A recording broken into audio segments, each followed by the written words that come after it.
All right, guys, welcome back to this week's episode of the WRPF podcast, episode number 7. I have my boy Husam Ateya. He took my reign, man. For years, I was known as the hype man in powerlifting on the mic, emceeing. When I met this guy last year at the American Pro, boom, blew my mind. He brings the hype.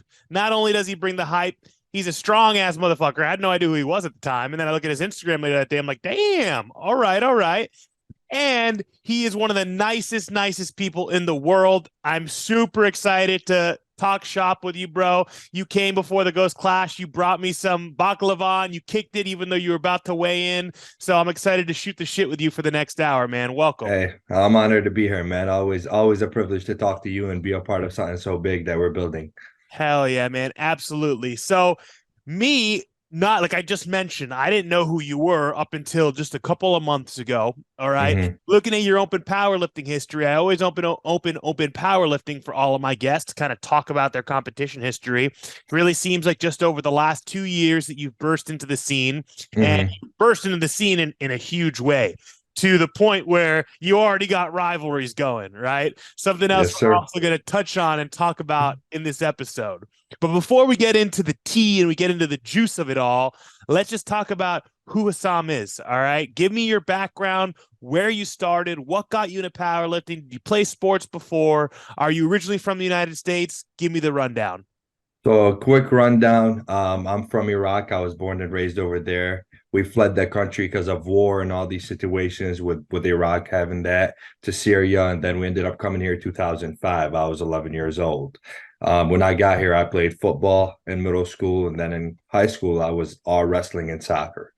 All right. So I was all state in wrestling, and then I got scholarships for college. I declined it, went into med school. Were you a big ass dude? I was 135 freshman year in high school. Okay. I Okay. You see you graduated. now, and I'm like, man, this guy's big boned. He was a big ass kid, but no, you weren't. I had big legs. My name's always Tree Trunks. Okay. Always had big legs, but I had a little body, upper body, You know you what's know? funny about that? I always had big legs growing up. Also, I was scrawny as shit. Everyone called me cankles. I had big ass calves. Everything it didn't match the body. But you know what the difference between you and me is? Uh-huh. I still can't squat worth the fucking shit, but I can bench a house now. Barely can squat 600 pounds. Almost benching 550. Funny how that works. I get jealous of your bench, but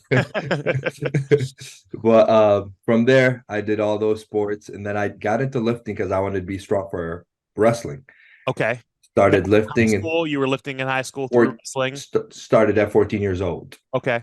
And then I started lifting from there, and I was like lifting decent weight, and my uncle was somebody who taught me how to lift and shit like that. And from there, it just became a hobby. And then after high school, I'm like, I got this time, all this aggression as a kid, and I took it on lifting. So I became a bodybuilder. Okay. So Did there you that go. for The about bodybuilding eight. background. That's what I was 99% sure it was, but I wanted to hear it from the mouth, right? Yep. So Did that for throughout 8 years. you're bodybuilding, and said Mm. you were going to med school at the time. Yep. Okay, Uh, hell yeah. for 1 year. And then I'm like, this ain't my life because I can't work out. I got to be a nerd. That's not mine. And you still would have practically been in med school right now, $250,000 in debt plus trying to make it work, right? Correct. So You dropped out. did nursing instead, correct? Correct. So And now I'm very, a very nurse. similar, but much less schooling, still can make pretty good money. Hmm. All right, so kind of take me through that. So a lot of that was motivated by the fact that you wanted to be able to focus on your lifting and bodybuilding. Were you competing? Did you have plans on competing in bodybuilding? I was all in. I thought I was gonna be a pro. I was all in, but sometimes you have the wrong people around you, wrong coaches mislead you, and I was just done because the drug world was just so bad in bodybuilding, and you got to take so much to get to that crazy size, and I was just not trying to risk it at that point. So I did 4 shows. I won two of them, and I placed second on two of them. So Hell that yeah. was that. So what years were that? I started when I was 20 years old. So that was 7 years ago. So my last show was a year before COVID. So 2019 was my last show. So 2016, 17, 18, 19, I competed. So while you were competing in bodybuilding, you were still training the compound lifts for the most part, right? You were still squatting, you were still benching, you were still deadlifting. Was there any point where you're like, damn, I'm good at this? I'm guessing you were a six squatter. That was probably your main thing where your quads training legs, yeah?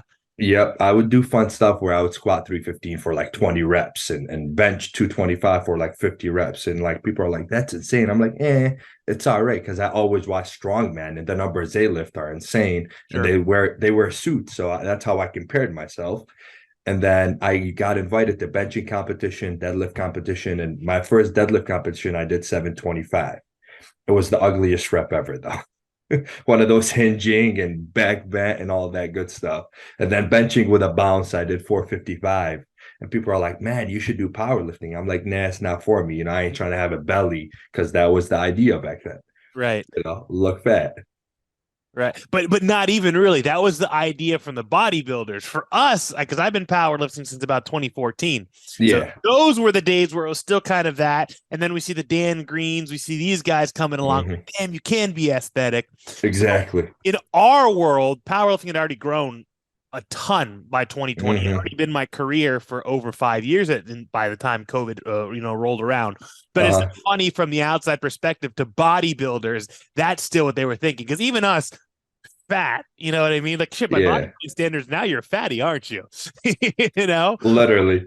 But it's like, to anyone else, it's like, no, powerlifters really weren't related to that anymore. But bodybuilders are like, oh, these fat guys. We got to be 2% body fat all year round, right? Look, we are 2% body fat. Literally. And then after that, COVID came. Right. And during COVID, I'm like, bro. So I started hustling. I started buying equipment and selling equipment until I built the gym that I needed. So I had a whole gym built in my garage. Sick. I was the person where people hit up, yo, can I come work out in your gym? I had about 1,200 pounds of weight. Hell yeah. So from there, I was like just pushing, because usually every time I push my strength, I have to cut. So I wouldn't be pushing no more for bodybuilding. This time I'm like, I'm not competing. So I ended up hitting 765 on deadlift. I squatted like 685 and I benched like 495. And then Kings of Lift reposted my 765 because I was listening to John Legend. Okay.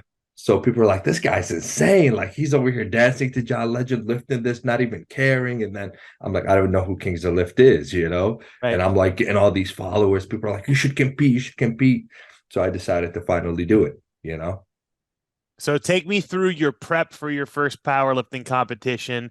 And so obviously you're training in your garage, you started training more of the compounds, and also because you were kind of forced to an extent, right? Yeah. You weren't in a huge commercial gym where you could, train leg press and hack squat and all kinds of different isolation stuff. You're limited to the barbell to an extent, right? Yeah. How do you kind of start training like that? So at what point were you like, all right, I'm going to find a competition, I'm going to train towards it.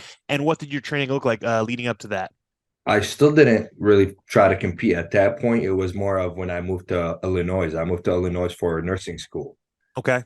And then over there, I was hopping gyms because I was just having fun, all these fun gyms. I was going from gym to gym. Eventually, I went to search to new levels and I seen all these guys lifting. And people were like coming up to me, we saw you on Kings of Lift. You power lift? I'm like, no, I don't know what that is, bro. People are talking to me and shit. So eventually I'm like, they're like, hey, there's a meet.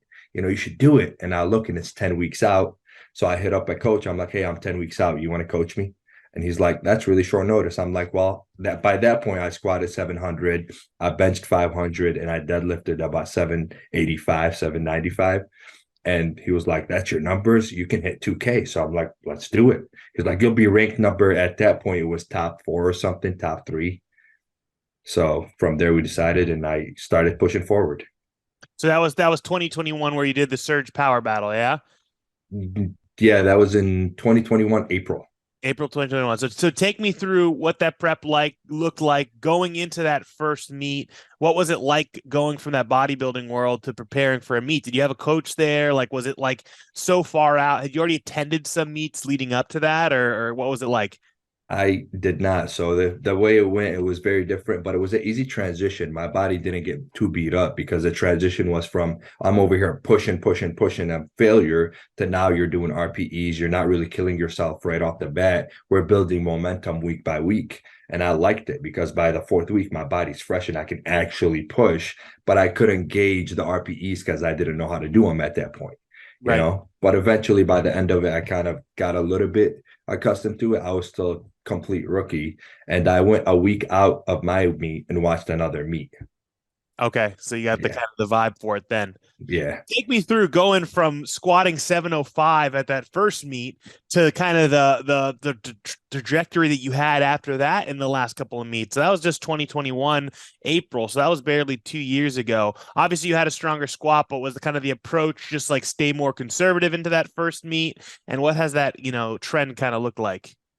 That first meet, we totally wanted to hit 2K. So whatever the numbers we needed to hit on each lift, that's what we went for. But now when I compete, it's more like every meet might be my last meet. So I don't really take any meet for granted. And I want to put a show because I learned that, you want to entertain people, and that's what brings people to the sport. And I got the name of the entertainer and the showman. So now I do more than just let me hit 949. Let me give the people what they actually want, what they paid to see. So I push myself a little bit harder. I don't really chase 949s. I chase to break records now. Hell yeah. So over the last, 2 years, you've competed 6 times, right? Mm-hmm. From that first meet, building up your total. At what point was it as soon as that first meet where you kind of hit that 2K, did you right away start looking at all-time world records and saying, I want to work towards this. This is what I want to do? I'm asking that because all of our listeners, Husam recently attempted or has attempted multiple times the all-time world record squat at 242 in sleeves, and it's coming. It's coming this year. So at what Mm-hmm. point did you say, this is what's next for me? And I think you're one of the maybe 0.001% that after your first competition in your first year, you can already start looking at an all-time world record and think about Mm-hmm. working towards it, right? Yeah, honestly, it wasn't like so real for me until I started to see the reaction of people. Because to me, I'm like, that's such a big long distance, but my progress was going so quick, and the bodybuilding part that I built gave me so much more momentum going into the powerlifting, and that's what transitioned me so well. And then from there, all the lifting I did kind of put it together, and that's where I'm like, man, I really have a chance at hitting it. But at the same time, I keep failing it because I am still a rookie, and that's where that clashes. So you are gifted, but at the same time, nothing beats experience. Experience helps you with everything.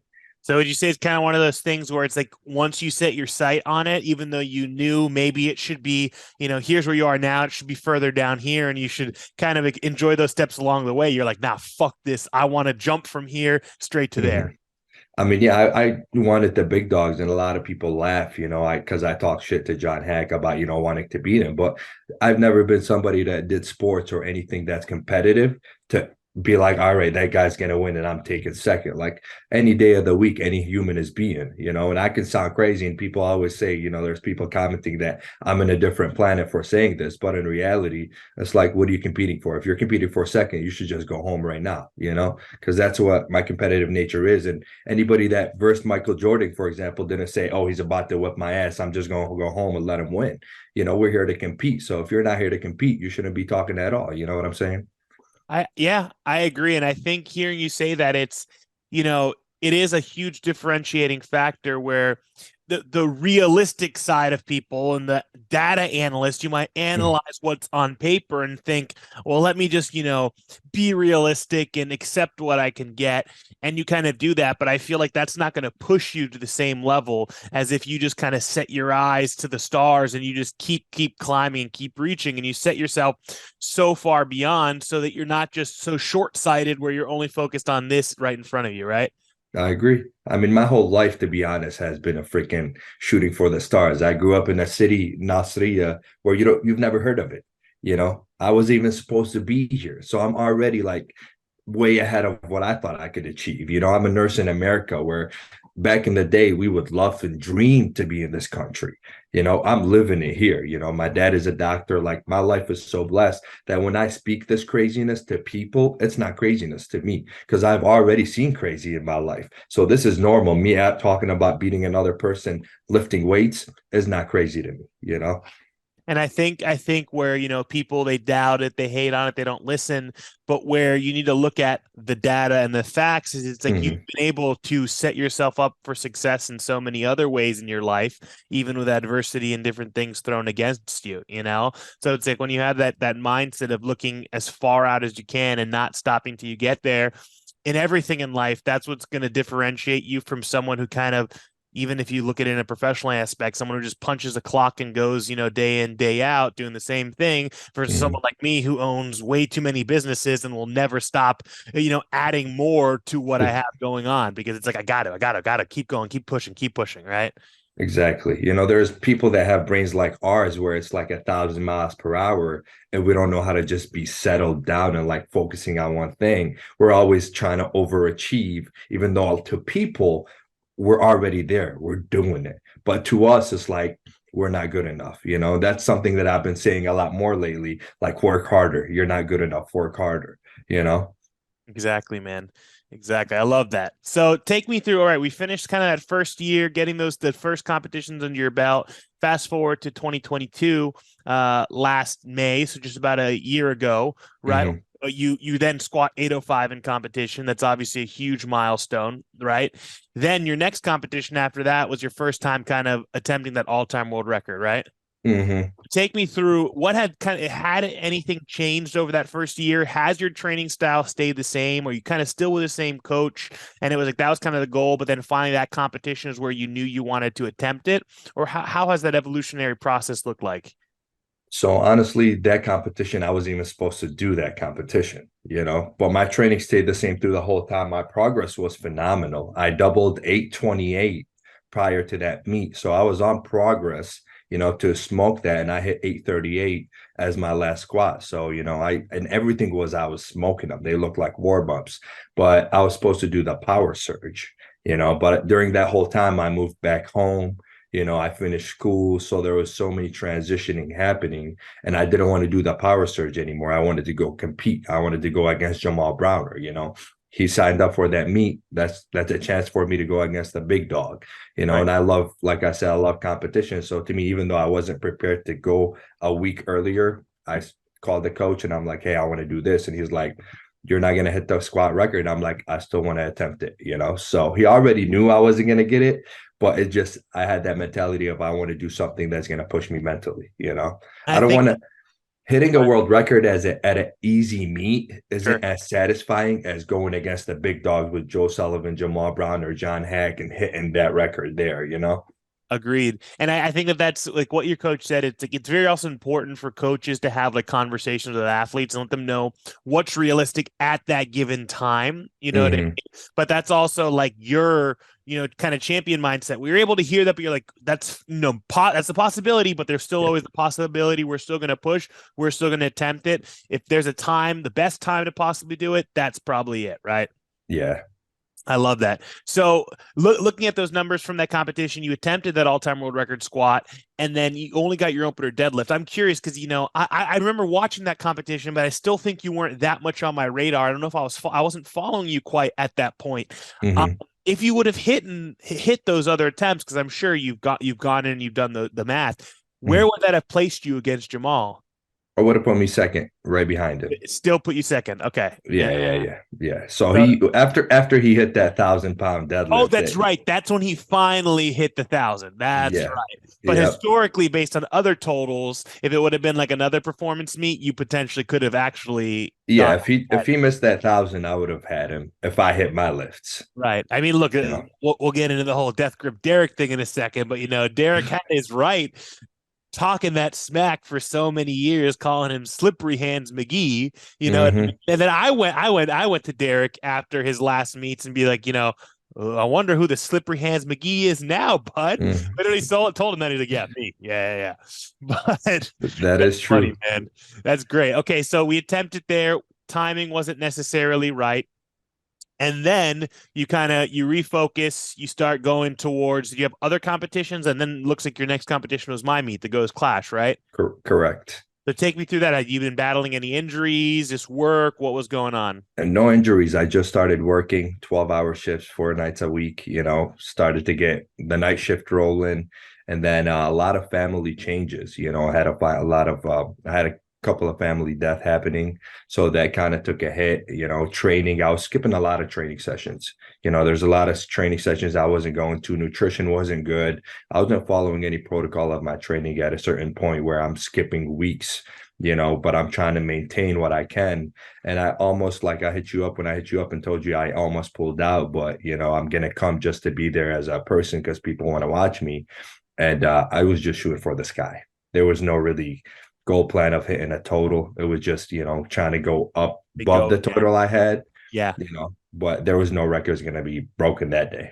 Well, I see that kind of in your game day attempt selection kind of strategy, where it looks like most of the time, kind of your second attempts are already you bumping up whatever your competition max is. For then again, your eyes on that all-time world record on the third, right?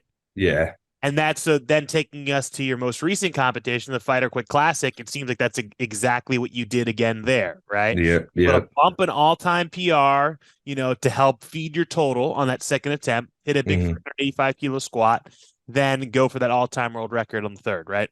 Yeah. And that one I had totally. That one I kind of, me and my coach split. So the last 3 weeks, I coached myself. I did my own peak. So my peak wasn't the most perfect peak, but I felt great that day, honestly, and I had it. But we used a Rogue bar. It was a little more whippy than the Kabuki bar, And then we were warming up with Kabuki bars.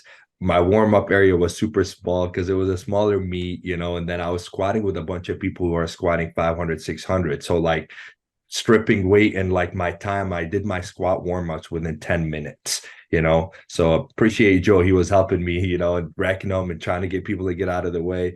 But it was a horrible. My last warm-up at 760 looked horrible. I was like, man, I don't even know if I'm gonna hit my open. But when I got out there, I kicked off the rust and they were moving. My squats were moving.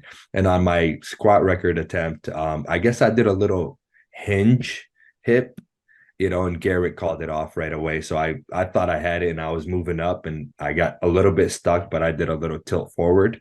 Yeah. And they took it from me. So yeah. Well, I'll tell you to comment from like a coaching and handling perspective. There's been so many times where my athletes I had my foot in my mouth, terrified for them because the last warm up looked like an RPE 10. It was fucking terrible, just because there is that fast pace, rushed uncertainty. Oh, get under the bar. No, don't get under the bar.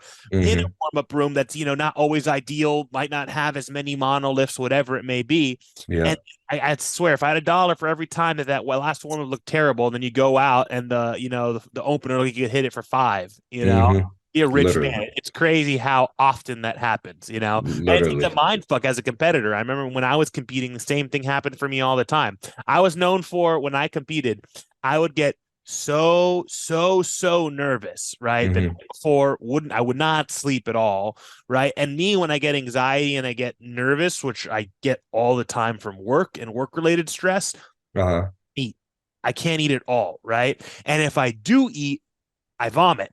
My body produces massive amounts of like bile and mucus whenever I get stressed. Like when I go through when I lost my gym location a year ago, I literally for like 2 weeks straight, every morning I was just vomiting. I lost like 20 pounds. Like it's insane. It's a really weird response my body has. So this is one of the reasons why I've competed from powerlifting. All you guys out there wondering why I don't compete anymore. So I'm done with that competitions, I'd be trying to eat anything I could, like during prep.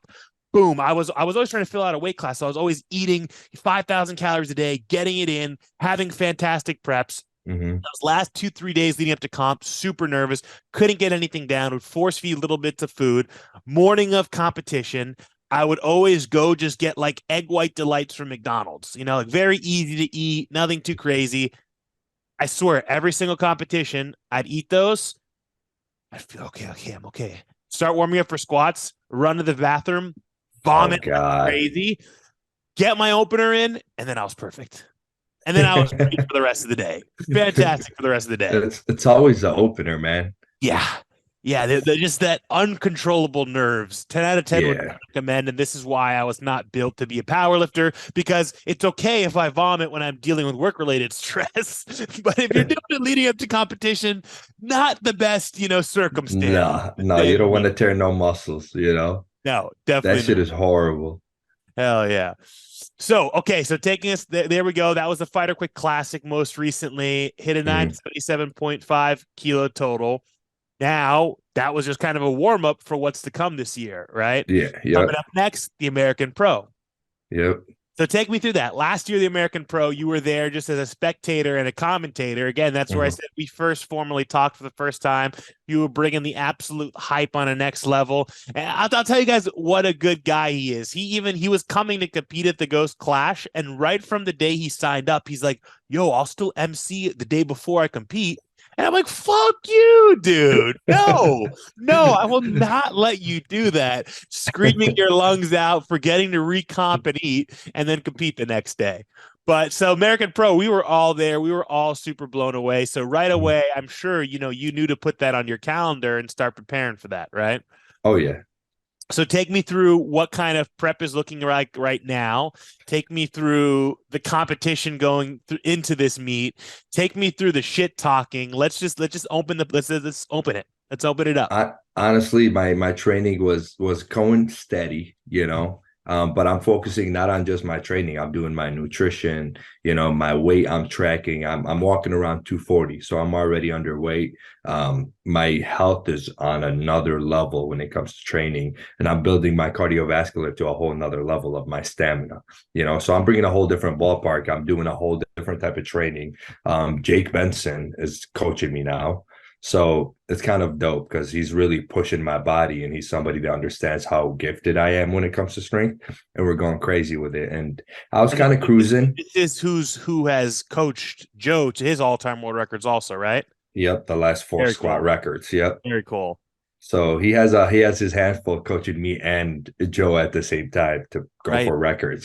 So but he could clean the sheets out there at the American Pro, with Bree going for the deadlift record and me going for I want to go for the all-time and the squat and Joe going for the squat. So we could have a nice team gathering that day, Oh if yeah. everything goes to plan. And then talking about the smack, honestly, I was cruising. But then when Derek wanted to take a couple of shots, he lit up a whole nother fire under me. He made it more personal because I was just going against Joe because none of the other guys talk. But when Derek started talking, I'm like, man, you young and gonna learn today.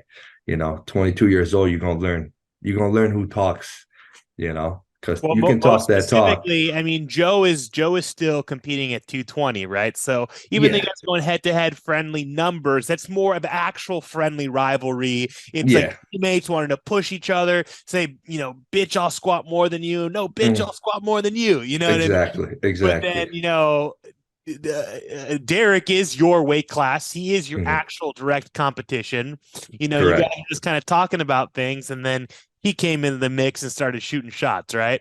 Oh yeah, and I mean, people were hitting me up like, "Oh, what are you gonna do? You're connected to Alex, Micah, and Anna. You gonna get him out?" I'm like, "Nah, why would I get him out? I want him there."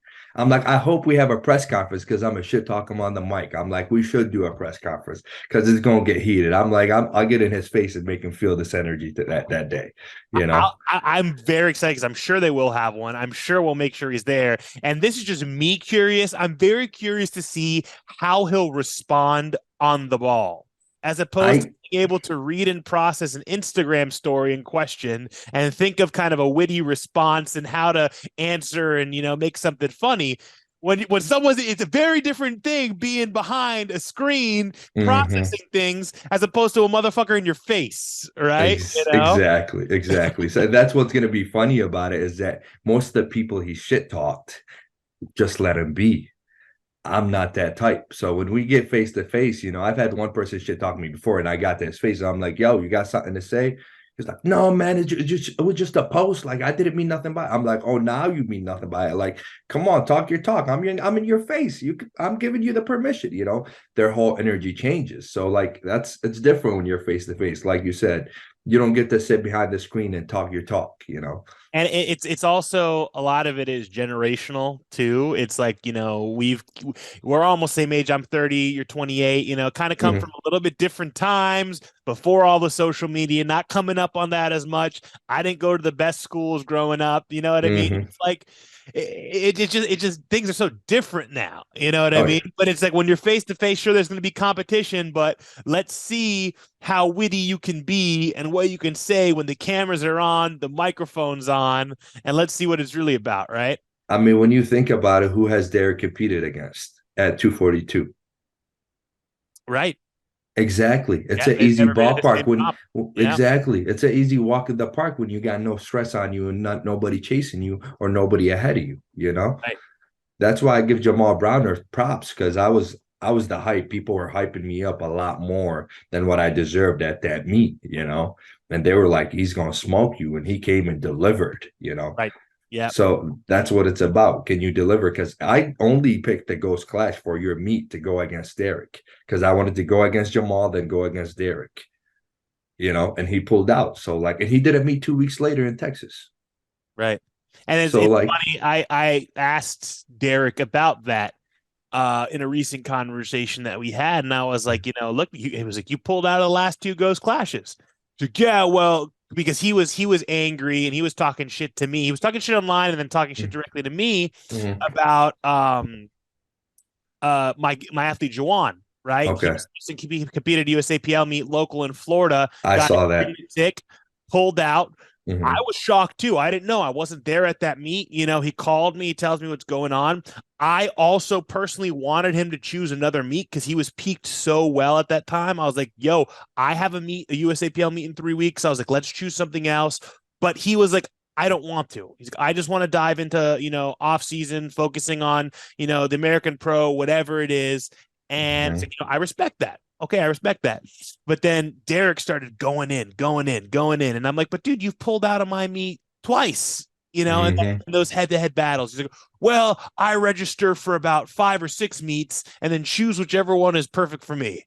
Like, all right, well, that's a different strategy. You know what I mean? I get Hmm. it. I get it. I do. I'm not going to say I don't get it. You can time things as perfectly as possible. But what happens when now you're going to be head to head, eye to eye? You've talked all this game, so excited to see what happens under pressure and under those circumstances. He's young. I don't think he'll be able to deliver what he's gonna say he's gonna deliver. I don't think he's gonna touch Jamal Browner's record.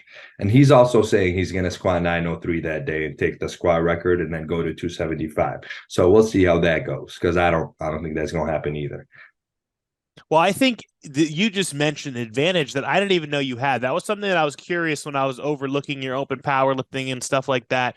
So you Mhm. sit pretty much at weight. You're not if because at me looking at you, I'm like, oh man, he's 255, 260, and he's No, cut down to be 242. no, I walk around. I weigh less than Joe right now. Joe weighs more than me. No shit. Yeah, yeah. Holy shit. I just don't like to cut weight, you know. And Yeah. I'm competitive at 242, so why would I cut weight to 220? Fair. And I think You that know. that right there alone is just like it's an extreme competitive edge that you have going into that. Mm. And I also didn't know that before the Ghost Clash because, again, I thought you were 255, 260. I'm like, man, why is he posted up here with me right now, giving me baklava, eating a baklava and shit like that? What's going on? Why is this boy in a sauna right now? I'm always underweight, you know. It's super easy for me to make weight. So I actually eat into the meats. I Yeah. eat and drink, you know, so it's super easy for me to make weight and I love it. And especially since squat is your bread and butter, you know what I Mm, mean? It's like you're not trying to figure out the day, like, did this cut affect me? How much did it affect me? Do I need to mm, adjust numbers? That must be such a confidence booster just going in a meet, knowing that it's like, okay, this is literally like when I was in the gym 2.5 weeks ago. yep, Nothing is different except I have a fucking singlet on and there's a judge in front of me, right? yep, yep. So I'm excited for this one because I think this one I'll squat 903. You can mark my word. And if I don't squat 903, I'll retire. Oh, okay. So that was Mark one my of the word. next things I wanted to get into were specific goals for the American Pro. All right. Hmm. Okay. And what you want to talk about, what that looks like. I mean, I could already infer from what you said, beat Derek. All right. Hmm. But Honestly, Derek is somebody like I know I'm gonna beat him, but it's more I want to win the meet. I'm still strong on that. okay. Oh, all right. So let's go Yeah. by one. Derek beating him's a no brainer. You know you're going to Uh, do that, right? All time yes. world record squat. That's a no brainer. You know Yes. that's coming at this point. Hmm. You want to now squat 903 as well, Correct. and you want to win best overall. Yep. So what is that going to take? Honestly, I think 9, 540, and 9. Okay. So getting 2340 and taking the all-time world record by 20 pounds would probably take John Hack. What does that give you in a dot score? Do you know? I 650, 670, 660, somewhere there. Hell yeah. Yeah, somewhere there. So Oh man, that's exciting. So you guys heard it here first. Big goals, eyes are on the prize. But like we said about Hassan, he reaches big, right? He reaches big, and if there's a time to reach big, this is the meet to do it, right? This is the no. time. You're at the perfect point in your career where you're still young, Mhm. you're still new to it, still making constant progress, right? So now it's time to reach and get it done.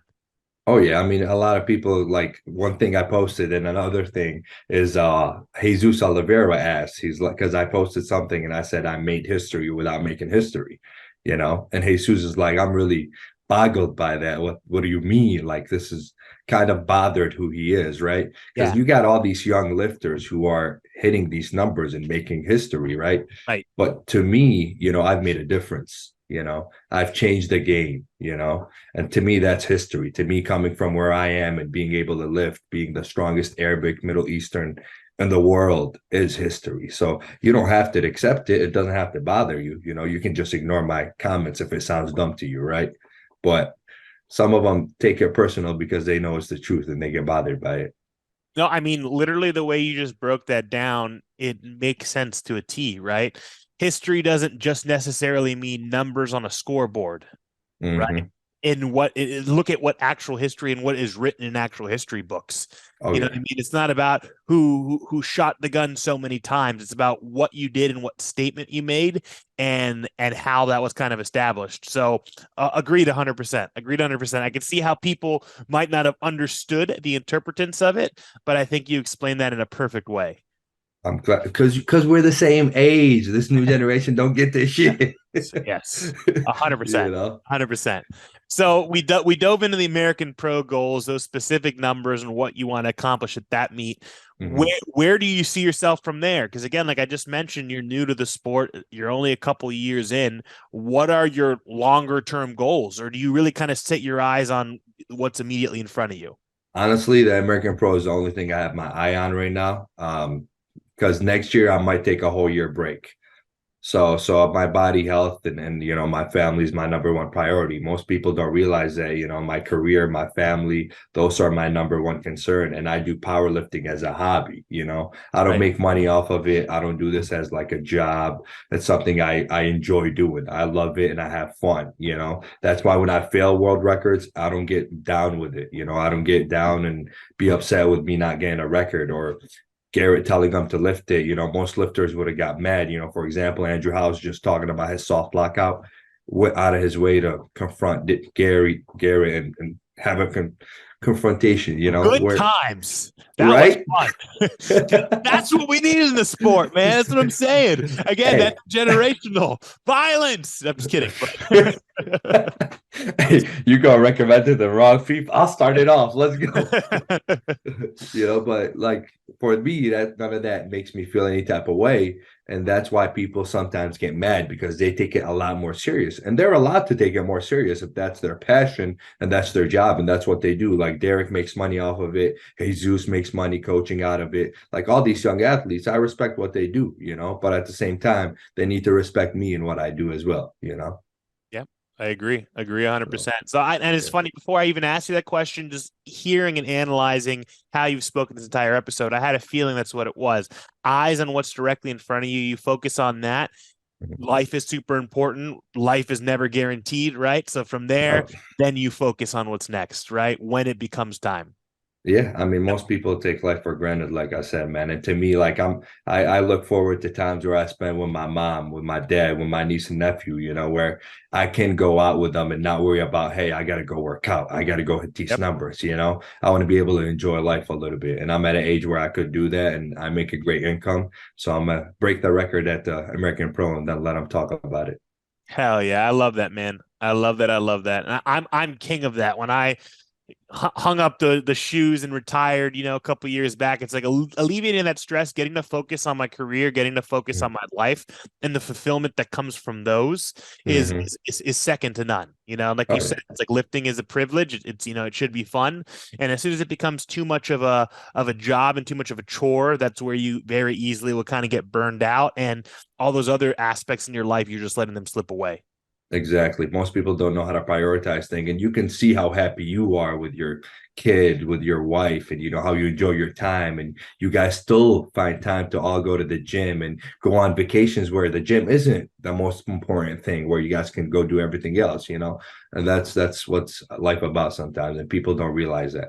And I love going on vacations because I purposely do not do it. We'll stay in a hotel that has a gym, and I'm like, yeah, fucking right. My wife's crazy. She'll go down there and she'll go do a bunch of cardio and stuff like that. But me, I'm like, Hmm. no, sir, no, thank you. Been in this thing for way too long. Just gonna chill and get fat, and that is Hmm. my life.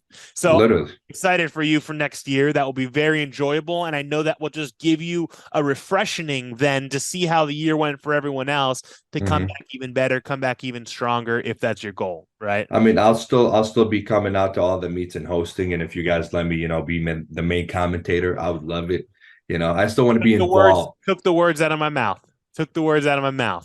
I'm not going to say Perfect. the date, but the date for the Ghost Clashes for next year is coming soon. So Okay, once it comes, mark your calendar. I want you there. I'll be there. Hell yeah. So Shit. last couple of closing things before we wrap it up. What would you say in your short period of time, powerlifting Mhm. has been so far your proudest achievement? Honestly, that's a tough one. Probably this recent meet, seeing my dad be there, how happy he is, how he enjoyed his time, being there to be able to yell and support his son and how proud he is of me winning such a simple meet because he doesn't really understand it, and seeing how excited they get about me lifting, and it's beautiful. I love it, you I'll know. tell you And that then that is one of the coolest things is just your family or outsiders just seeing it and just loving it so much more mhm, than the young kids that are there just like, man, you know what I mean? That do know yeah, the sport and are just bittered. But yeah. sorry, go ahead, continue. And then the people, man, the people that come up to me all the time, man, you do got the haters and you got the people that tell you, oh, man, you're dancing and you're just this and that. But then you got the people that come and tell you, man, this is my first meet and I love watching it, and that makes you realize you're doing something right. And, you should never change who you are for the haters, but the people that support you, you should keep doing that for them. Well said. Absolutely well said. I love that, man. Well, this was super exciting. I loved being able to hear those goals for the American Pro. I guess this is probably one of the first times you've put it out there into the atmosphere for everyone to Hmm. hear, for everyone to know what's up, for the competition to get ready, for the package that you're bringing to the American Pro, because everyone is bringing their A game. So Hmm. that is going to be the show of the year. I'm super excited to see what you put on, and I look forward to it. Hey, me too, man. Hey, don't Hell talk yeah. when you're up there, baby. Be talking when you're down because it's easier to talk when you're at the top. That's it, man. Quotation mark 100%. MJ. So where can everyone find you as far as social media goes, brands, anything like that? Husam the Gym Freak, Instagram, TikTok, Gym Freak brand. If you want to buy my merch, and then I just got sponsored by Reach Supplement Company. They're launching tomorrow, so I gotta go make them a freaking whole edit video and get Gym Freak style out there. Hell yeah, man. Hell yeah. Well, Hopefully, at some point, Ghost sponsors me too. Get it together, Alex. Come yes, on. sir. Yes, sir. I'm working on it. I'm working on it. Well, everyone, I hope you enjoyed this week's episode of the WRPF podcast. I had a ton of fun interviewing Hassan and all these athletes that we've been interviewing over the coming weeks leading into the American Pro. These will just keep continuing. Make sure you subscribe, rate this episode, and we'll see you guys next week. Deuces.